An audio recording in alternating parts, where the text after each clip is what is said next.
Hello everyone and welcome to the Women's Soccer Show. I'm Ali. And I'm Sarah, and we are back, baby. It feels like we've been gone forever, but it's been like a month. It's been 4 weeks, but it really does feel like, wow, that was a while. It's been a hot minute. But so excited to be back. So much to talk about. Oh my gosh, so much to talk about. That's why I wonder if it feels like we've been gone for a while because so much happened. More happened in the past month than usually happens in a month's span of time, you know? Correct. But fret not, everybody. We're going to talk about it all today. We've got WSL, we've got NWSL, we've got WSL transfers, we've got WSL preview, we've got it all. But before we dive into it, let's rewind, Allie. How are you doing? How was your break? It was good. It was quiet, which I like. You know, I spent some time with the fam, ate far too much cheese. Now doing the typical January thing of being like, I will get fitter. Do people like it when we do these updates, do you think? Probably not. They're like, just get on with the football. I also ate way too much, slept a lot, and now I'm very happy to be back. Missed a lot of football, and I'm very happy that it's going to be back for my weekends. I've been stuck watching American football, and it's just not the same. All right, so let's get into it. Allie, what's your favorite thing that happened in the world of soccer while we were off that you wished we could have talked about on the pod? You're like, oh my God, I can't believe we don't get to do that now. I mean, I think we're going to talk about it in retrospect, but like transfer window across both in England and Europe and America be crazy.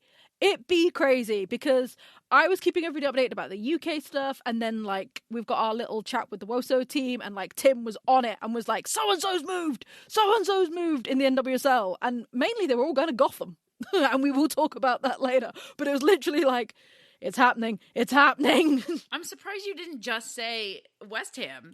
Kudos to you. No, all of it. I love transfer window because it gets exciting and you can see the people that get angry and then get happy, and it's a whirlwind of emotion. So I wish we could have live react to it at the time. My favorite is more detailed. My specifically favorite thing that happened was that OL Reign officially became Seattle Reign again and adopted the old logo of the Queen with the crown, and I hate that logo. Oh, I love it. That logo. So it looks too much like a certain coffee shop, and I'm like, Seattle, no. That's probably the point, because I know, but I'm like, don't lean into that. I didn't actually ever think about that. It looks too much like a certain. You're gonna get yourself some hate mail for that because people love that logo, and I love that logo, and it's way better than the OL logo that they had adopted before. So that was my favorite thing. I was on their website, I was so close to buying some swag because they really did some great merch. For those of you listening, just head to their website. There's some really cool stuff out there. Even if you're not a Seattle Reign fan, it might be worth supporting or sporting that merch because it was very cool. All right, enough of this. Let's get into it. We're going to kick it off with the WSL, and then in the back half, we're going to do all things, and I really mean all things, NWSL. As we said, first things first, WSL, baby. The transfer window officially opened on the 1st of Jan. However, there were some sneaky signings that got in there before due to international clearance and all of that fun technicalities. And it has been a crazy ride. And there hasn't even been that many signings, but it's just been mental, the different gymnastics that has gone on. It's been just so fun to watch. I'm going to slow us down for a second for our US listeners. Allie, can you please just give us a brief overview? When does the transfer window start? Can people start making deals before the window? And is there an end date to where moves have to stop being made? So, yes, you can start making deals before the official window, but you cannot announce them if that player plays in the same federation. So if you are bringing in a player from Europe, you can't announce them until the 1st of Jan, even if you've made that deal in August. It is open until 11 p.m. on the 31st of January. That is when you have to get your paperwork in. Now, you may not announce it then, but you have to officially get your paperwork done by the 31st of Jan on at 11 So p.m. this is a very short window for those listening in the U.S. This is about a month's worth of time where teams can announce and make deals. And obviously deals can be made, like Ali just said, beforehand. But this is a very short window, really. Yeah, no, absolutely. So that's why you got to do your talking early and then do your announcements. And it's exciting, man. It is exciting stuff because every football fan goes, right, because especially January. I find January more exciting than summer because January you're like, right, these are the weaknesses my team have had. Who are we bringing in? Who are we, scouting to bring in to fill that void? And as a fan, you get to see the immediate rewards or the immediate impact of what you think that player will have versus what actually will happen within that team. Correct. So, yeah, it's my favorite time of the year. Okay, so a lot has happened in the past few weeks, and we've still got a good 16 days from when we're recording right now until this window ends. But let's talk teams that we feel like have won the past few weeks and teams that we wish we'd seen a little bit more from here in the WSL. I have to kick it off. I know, let's just go right for it. There's no use. Let's not bury the lead anymore, everybody. We're going to talk West Ham transfers right now because West Ham made arguably some of the most signings and arguably the most noise in all of their signings in this transfer window. Obviously, we'll come on to Arsenal because they made a big one, but West Ham, quite a few, including Gorey and Christy Mewis. And we've talked a lot on the Patreon about West Ham and all of the transfers, so let's briefly get into it now. Ali, I'm assuming West Ham are some of your winners. Of course. Hands down. They've done the best trade, let's be honest. And we talk about on the Patreon, and I'm not going to go into Which one do you think is the best trade? Each player. Gorey. Hands down. Getting Katarina Gorey, for me, is just immense. She is the missing piece in our midfield, 100%. And we saw that, and we'll talk about the FA Cup briefly, but we saw that in the FA Cup, that, she's raring to go, she's excited, she is that missing piece, that link. So, yeah, Kat Gorey in claret and blue is a beautiful thing. I've got to agree. And listen, this is a long-awaited for conversation because you kept saying, wait till January. And, it was very rumored. I think it was no surprise that Katarina Gorey ended up at West Ham. It was very surprising to a lot of people that Christy Mewis did. And look, I have two things to say. First of all, I completely agree with you about Katarina Gorey. I think she's just such a world-class player. Anybody who listened to our World Cup coverage really knows how much I just love her. And for a lot of reasons, I expect her to be the most impactful signing for West Ham. And that's really no disrespect to Christy Mewis, but I think there's a few things that are at play here. Just while we're in the West Ham world, let's stay here. First of all, Gorey plays that number 6 role that quite frankly is just a bit of an easier role to slide into teams in. Christy Mewis plays more of that 8 or 10, and with that you have to be able to pull the strings, and you need to have developed more comfort with your teammates. You need to have a better understanding of how they play, a comfort on the field with them in order to be as effective as you can be at those positions. So it will take, I think, Christy Mewis a little longer to mold to the team. No, I can see that and I can agree, but we've still got a world-class player, so I'm not arguing. I couldn't agree more. And I'll say one more thing. I said this, anybody who follows our Patreon, I said this on our Patreon, and dare I say it now because this is too many more listeners who might have very strong feelings about Christy Mewis. Again, this is no disrespect to her as a player at all. I think it's very just objectively clear to anybody that's followed her for many years. She can be the most game changer on the field. And she can also be the player that feels slightly ineffective. And I think it will really make a difference which one West Ham get. But you were saying Gorey played great in the FA Cup. Mewis didn't see any time. But I agree with you. Zadorsky, again. Yeah. Zadorsky's one we've got on loan.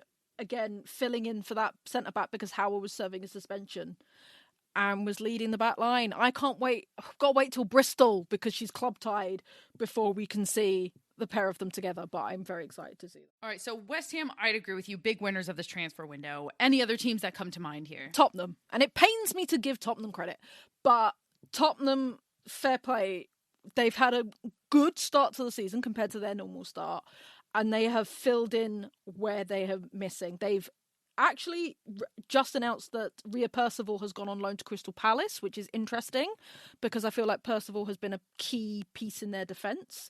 So they've got rid of 2 defenders on loan because obviously Zadorski's gone to West Ham.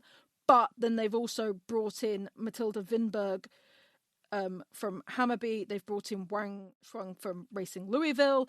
And they've brought in Charlie Grant, the Aussie youngster who everybody wanted, everyone's been talking about. So they've done some really good business and they've made space for the players. So you know they're going to go straight in and get some game time. Okay, great. I completely agree.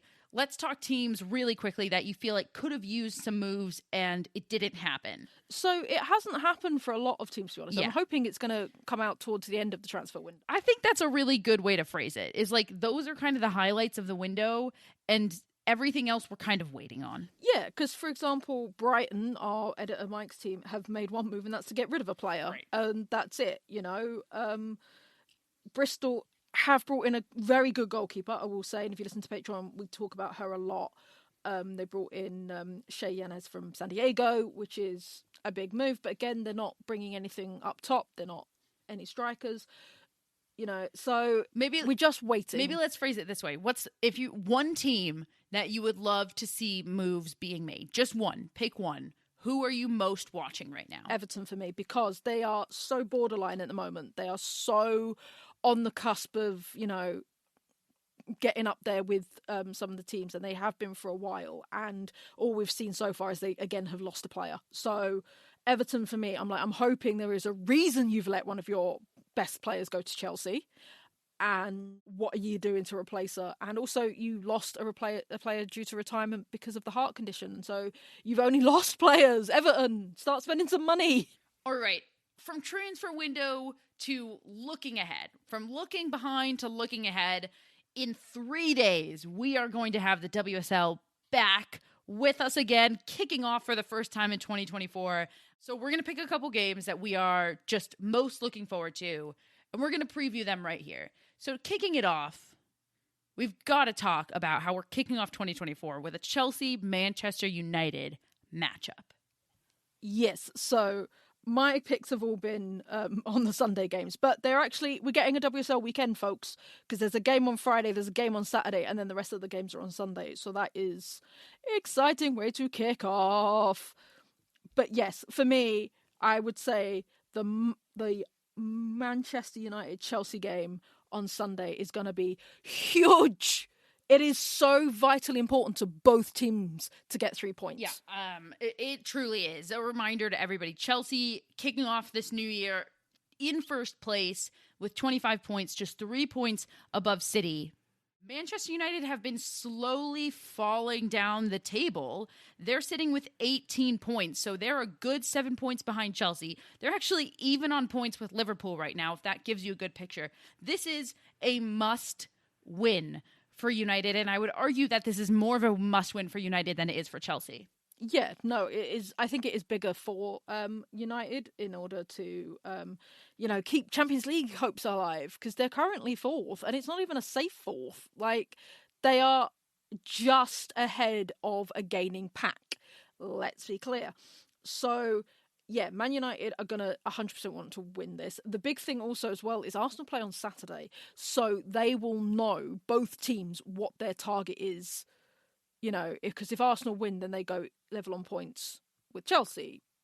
Granted, Chelsea do have a far superior goal difference, but who knows, because Arsenal could give Everton a battering and cut that deficit really quick, you know.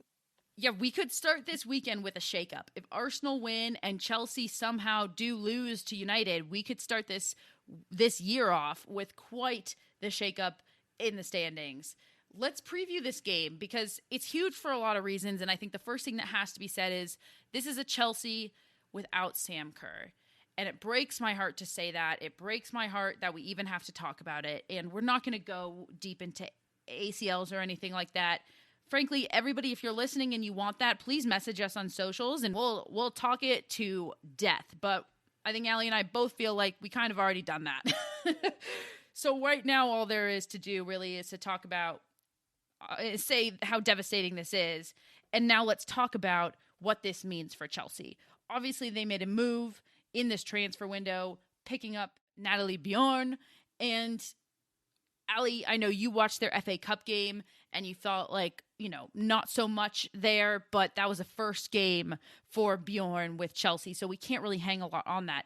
This is key for Chelsea, how they adapt to this massive loss. It is a massive loss. And I think Mary Earps is going to be breathing a sigh of relief because Sam Kerr does like to score worldies against her. The thing is, Chelsea do have strikers. They have good strikers. You've got Fischl. Plethora of good thing. You've got Mia Fischl, who is coming out all guns blazing, getting insane goals. You've got, Erin Cuthbert loves to score a few goals. They've got the strikers. They've got the power play. My worry is it going to be a huge dent in confidence for them? Because, yes, they ended up beating West Ham in the FA Cup, but you know what? West Ham scored first, and they held them to 70-odd minutes, which anybody who's watched West Ham play Chelsea before, that never happens, ever. They were shaky. And I can't even try and claim credit that West Ham were good, because they were better than they had been. But they were shaky. They clearly, a lot of game planning that Emma Hayes has been around Sam Kerr, because why wouldn't you? You have got one of the greatest strikers of a generation, let's be honest, and now you don't have that anymore. It's gone.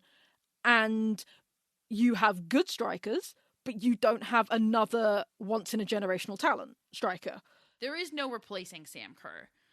And I hate to add to the pile, but this is also a Chelsea where they know that Emma Hayes is leaving.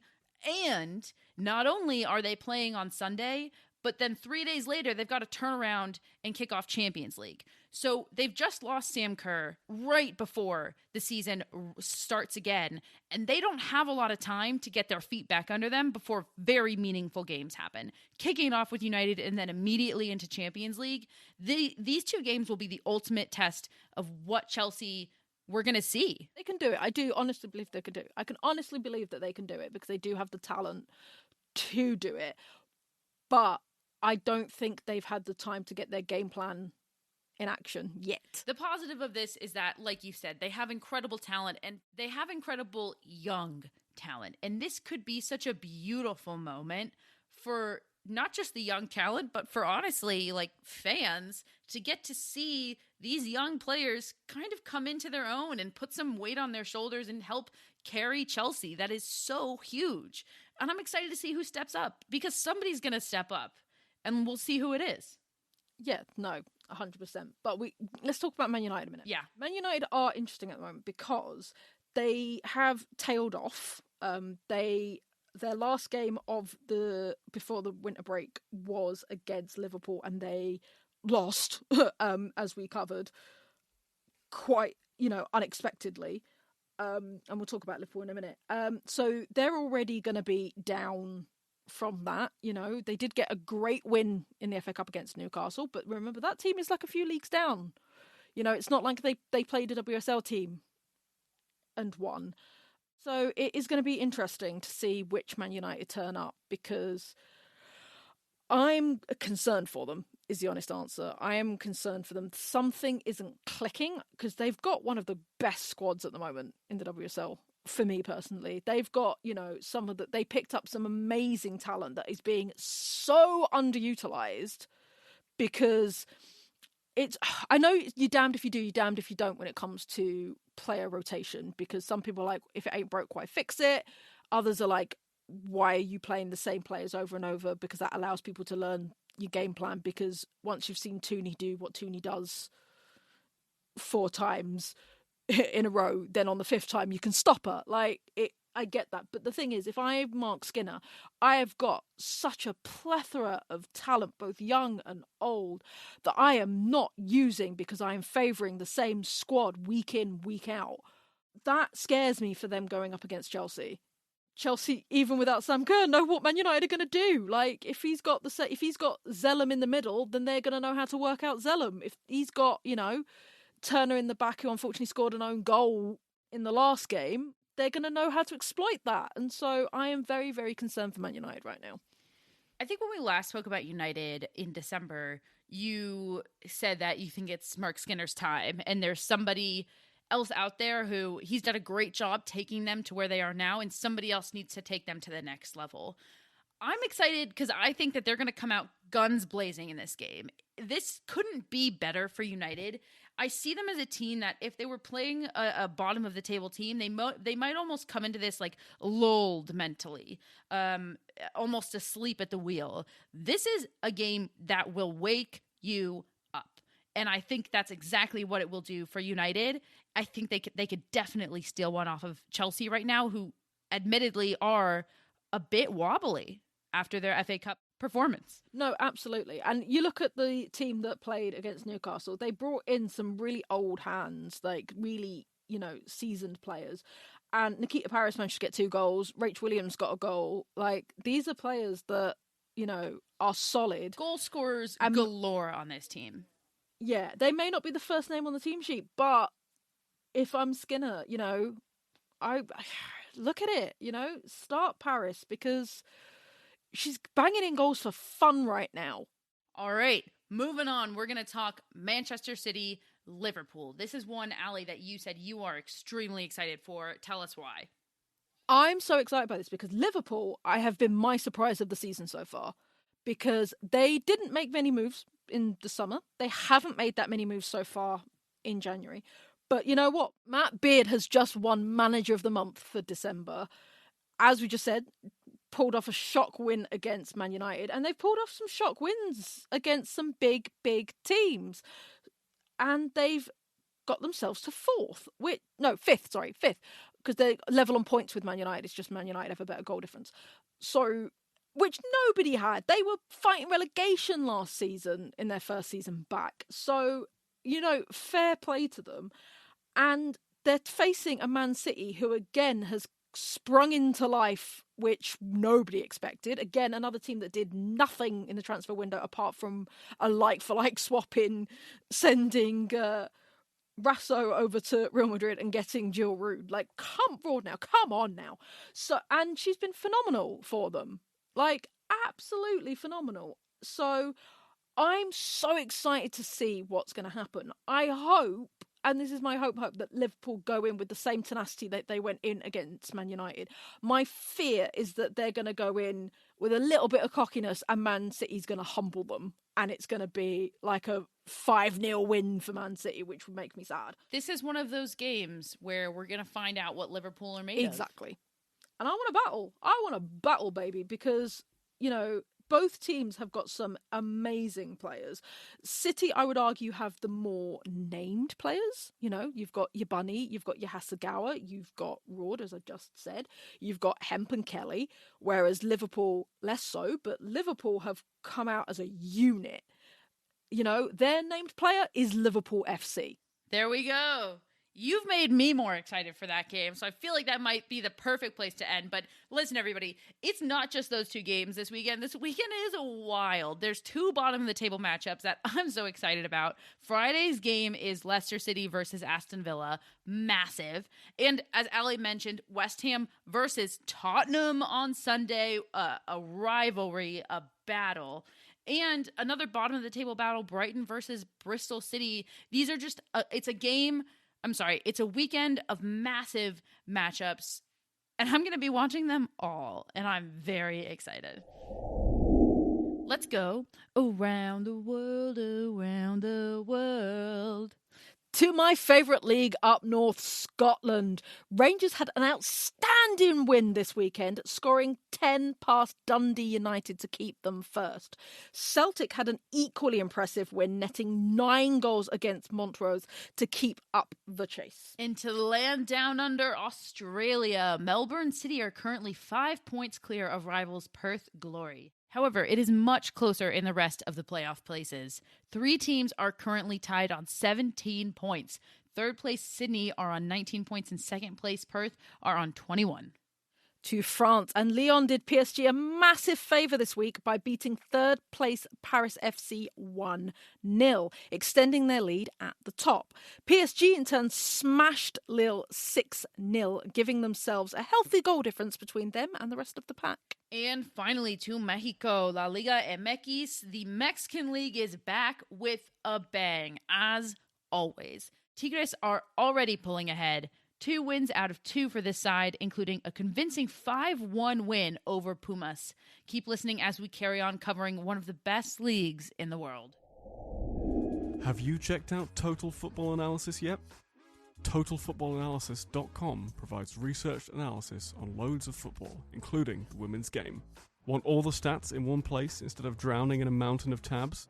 Want to explore key matchups and the tactics from both teams? Total Football Analysis provides the stats and analysis to help you learn more about the beautiful game. We have a special discount for listeners of the Women's Soccer Show. At checkout, type WOSO10 to get a full year for just €10. That's €40 of the yearly subscription. Head over to TotalFootballAnalysis.com and type WOSO10 at checkout. To the NWSL, in which we promised to talk all things, and we meant all things. Obviously, the NWSL is not in season right now. The championship happened back in November, but I think it's been more active in the news than it was in season. There has been so much to discuss. There was the expansion draft, there was the college draft, and of course, just movement all across the board. So what we're going to do here, I think, is just go through some of the big highlights, things that have happened in the past month that you might have seen a headline about, but you don't know the intricacies of, or you just want to hear more about. Frankly, big headlines, big highlights that we feel need to be talked about, and we wish we could have talked about when they happened. The big one, for me, because again, this is something that keeps happening, and it makes me sad. It makes me sad. I'm going to start on a bummer, which is Ashley Sanchez has gone to the North Carolina Courage. Yeah. Because of these movements and the protections and the way the draft works and everything else. And she didn't want to do it. Yeah. Like, she has come out and said, and we'll talk about more, but she has talked out about how heartbroken she is and the fact that she's leaving the Spirit to go to a team she don't really want to go to. Yeah. I couldn't agree more. This Ashley Sanchez move, let's get into what it is, because really, once again, we are just left with a bad taste in our mouths when a trade has been made. And instead of being excited for a player and their new team, we're all kind of sitting here like, well, she didn't want to go, and it seems like how she learned about it is pretty terrible too, so this isn't great. So for those who didn't know, the NWSL College Draft recently happened on last Friday, and frankly, in my opinion, the most surprising trade of the NWSL Draft was Washington Spirit traded Ashley Sanchez to North Carolina in exchange for the number 5 pick in the draft and $250,000 of allocation money. So I'm just going to pause right there and say, I think that's a terrible move on the part of Washington Spirit. Ashley Sanchez is so key for them and is such a great player. And to give her up, you need a shoo-in. You need to have, they must have really known that number 5 pick was going to be the future for them, because to give up Ashley Sanchez, who, by the way, they selected in the 2020 draft, it's you know what? It's debatable. In my opinion, it's not a good move on their part. Also, for such little money, like comparatively, I'm like, in the NWSL, that's a lot of money. I know, but like when you think about how much she's worth, like to them, that's such bad business spirit. What are you doing? That's why I say that the number 5 pick must have been of such huge value here, because you're right, she is way more valuable than that. Okay, so draft night, the trade came in less than 3 hours after Washington Spirit had swapped arguably one of their best defenders, Sam Staub, for the 3rd overall pick. So Sam Staub is now at the Chicago Red Stars. That's also a huge thing, but one thing at a time first, because we've got a lot of Washington Spirit stuff to talk about. Spirit, what you doing, man? Spirit, what are you doing? Ashley Sanchez later posted on Instagram. She said, quote, "Shocked and heartbroken to be leaving such a special place. DC will always feel like home to me. Thank you to the fans and my teammates for the best years of my life." And she continues, but I think the most important piece of that is the first word, shocked and heartbroken. She was surprised by the trade, and I just can't believe that this is still happening. Far too many times, we are finding out that a player learned with the rest of the world where they were going. Lynn Williams learned that she was going to Gotham while she was in Australia with the U.S. women's national team, at the same time that we all learned that she was going to Gotham. And the fact that it's such a, first of all, easy thing to fix. If I'm Washington Spirit, I pick up the phone. Hey, Ashley, I just want to let you know that there's a small chance you're on the chopping block, on the trading block tonight. This is what might happen. How do you feel about it? And even if she doesn't feel good about it, at least you gave her the courtesy of not being surprised. That thing for me is like the heads up. Even if you're not saying there's a small chance, even if you're ringing up and saying, hey, just so you know, we are going to trade your rights for something else, just to give you a heads up, this is going to happen. You know, give them some notice. I think that's the thing that hits me worse about these draft notifications, is that the clubs are playing with players' lives and not giving them the heads up. Like, what's she got now? She's season's over, so she's got to round up all the people that are in different places to say goodbye. She's not going to get the proper send off.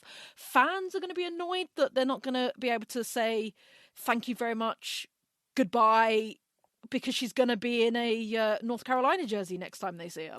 Yeah. And listen, we talk a lot about player rights, right? And how in the UK, players do have more rights. They can choose where they want to go. And in the NWSL, they're slowly working towards more and more rights. And in the US sports culture, you could argue that the NWSL players have more rights than most athletes in US sports culture. But that's kind of neither here nor there, because the NWSL has really pledged to try to become a league that does put players first, like most of how the rest of the world does soccer, right? And so there's some things that we can't change. Like if Washington wants to trade Ashley Sanchez, right now, that's something that they can do, whether she wants to go or not. So that's not even something that we're talking about. But the fact that this is still happening and we're still seeing players be shocked and not even notified beforehand, it's really, the bar is so low and you cannot even meet it. That's what it is. All right.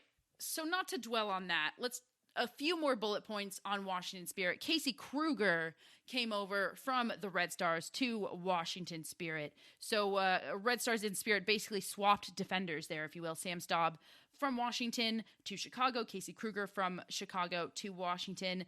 I hope that this will just be a great new start for both of these players who had been at those clubs for a very long time. And specifically, I'm happy for Casey Kruger. I think this could help her.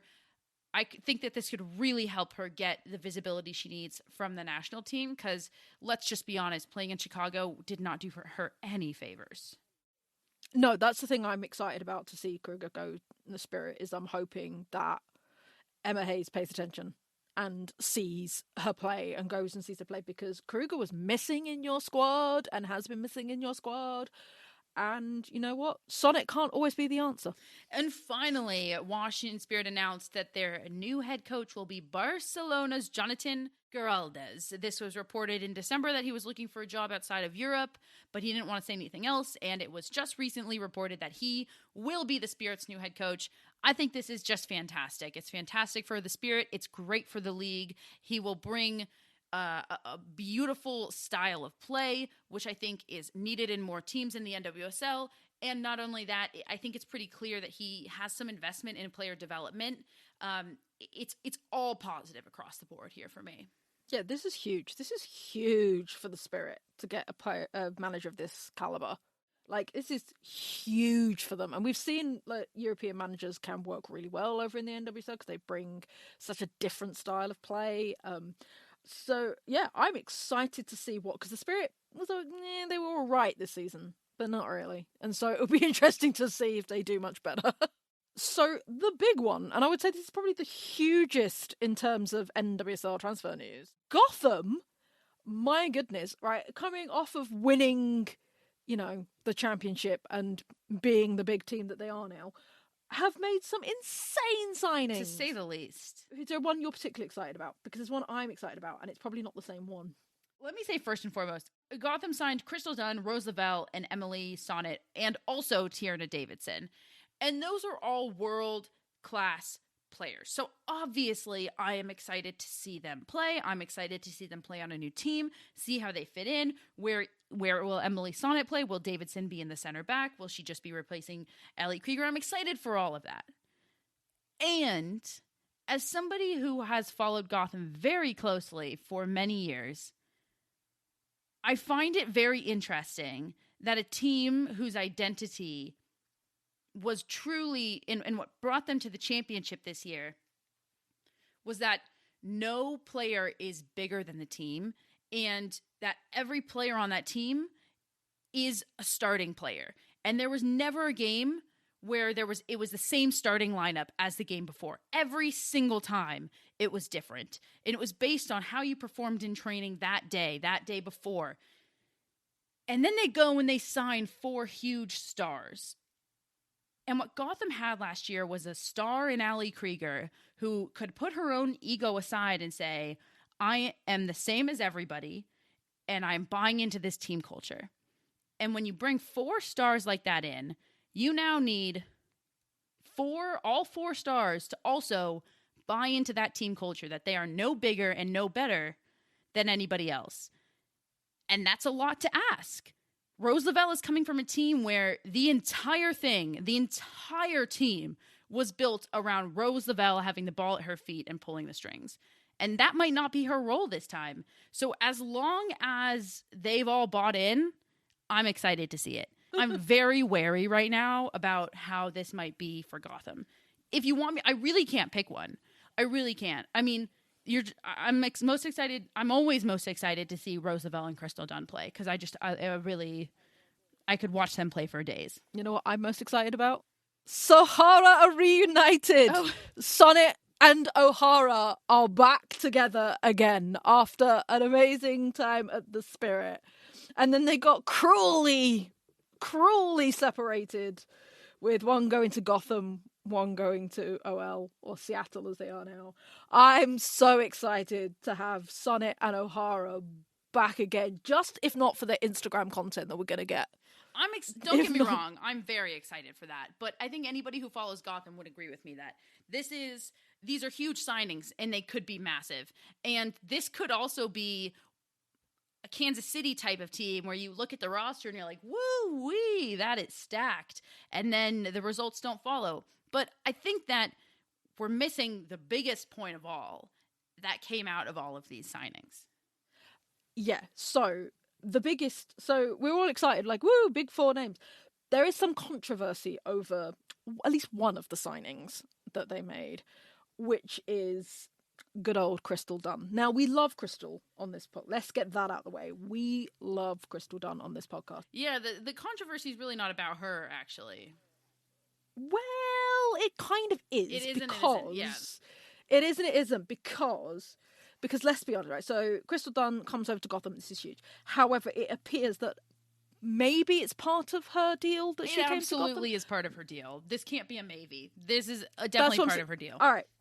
Okay, right. So we're saying it's definitely. I didn't know how much we're going to blame her for it, but part of her deal. Well, no. That's not blaming her. Let's not put that out there, because this is not blaming her. This is the fact that part of Crystal Dunn's deal in her going to Gotham was that her husband, a former Portland Thorns athletic trainer, also got a job with Gotham. And for those who don't know, Pierre Sobrier was previously suspended by the NWSL for a report that he had administered a medication that contained codeine to 2 players during 2022. Codeine, of course, requires a prescription and has to be administered by a physician. So essentially, this was a year-long suspension by the NWSL for an athletic trainer illegally giving drugs to players. And his suspension ended at the conclusion of the 2023 season, and he is immediately hired back into the league. And it has to be said, as you said, because he is Crystal Dunn's husband. I think this is a really tricky subject, because quite honestly, if I'm running a team in the NWSL, I probably would have rejected that and said, I can't put you on my team, Crystal. I want you on my team, and I will put you on that team if you want to be there, but I cannot give your husband a job back in this league. And that's the story. And listen, there is no black and white here. I believe in second chances. You know, there are people who got rehired into the league that have done way worse things, but I think there's so much around the NWSL right now. It's just such a bad look, and it's a bad move on behalf of Gotham. And it really does just scream that he got this job because of who his wife was. And the brief thing that we haven't talked about in relation to this is why Gotham keeps shooting themselves in the foot. Because they win the championship and they can't figure out a fan celebration. And now they make all these great moves in the offseason and they hire somebody straight off of a suspension. And they just keep shooting themselves in the foot. And they would have been my winners of this offseason had that not been their move as well. So going to the Dash. The Dash have made a great move, I have to say. The Dash, well done. Because they have sealed in Maria Sanchez into a amazing contract, making her the highest paid player in the NWSL. What a way to seal in your star player, because she had options. You bet. They have done so well to keep her at the Dash and to give her dues, give her, the moolah. Couldn't agree more. So the 27-year-old forward has signed a 3-year deal with a 4th-year option worth nearly $1.5 million total, per the reports. It's the highest value contract in NWSL history, surpassing that of Trinity Rodman's $1.1 million deal over 4 years with the Washington Spirit. Like, well done, Dash, man. Yeah. Well done. Like, I agree. It's a great move. She really does more than just provide goals, provide assists. She is their key player in their attack. Everything they do revolves around her. She pulls the strings. She is their playmaker. And this is them really putting their money where their mouth is. Them saying, you know what? You are the future that we will continue to build around, and we're going to show you. And I love to see it. I think she's a fantastic player. I think she's got even more growing to do. She's only 27 years old. I'm excited to see how this continues. I think she's going to be, she's already a Dash legend, but I think she's going to become like a Dash superstar legend. Yeah. Under this, because this faith has to be huge for her, to show that her club has got such faith in her that they're willing to pay so much money for her to keep her where she is, because I know some Dash fans were very concerned she was going to go. It's funny how under the radar this flew. Like when Trinity Rodman got that deal, it was everywhere. And I don't know if this is under the radar because it's Maria Sanchez and people don't know her name as much as they know Trinity Rodman's name. If it flew under the radar because of Houston, or maybe it just got lost in the chaos that was everything. But I'm happy we're highlighting this and that we're ending on this, because I love this move on all accounts. Maria Sanchez deserves it. She's such an underrated talent. And like you said, really happy for Houston to have done this. And that is it for us here at the Women's Soccer Show. We are back, baby. Don't forget to, of course, watch the WSL and whatever leagues you want to watch. And we will be back next Wednesday, as always, with another episode. Check out our Patreon, where we put up extra content. The Fits and Kits is up there. We talk about transfer window. We're going to be doing stuff about the draft, so check it out on our Patreon. Also, follow us on socials. We are The WOSO Show on Insta and what was formerly known as Twitter. We love hearing from you. We love hearing your feedback. So, hit us up, man. Tell us what you think, what you were feeling transfer-wise.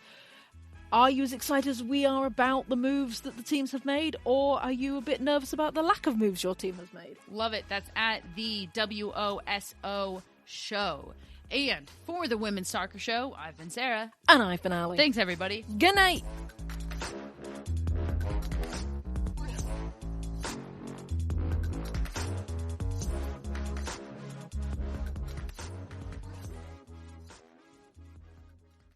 This podcast was edited by Monkey Hill Media. Visit monkeyhillmedia.com for more information.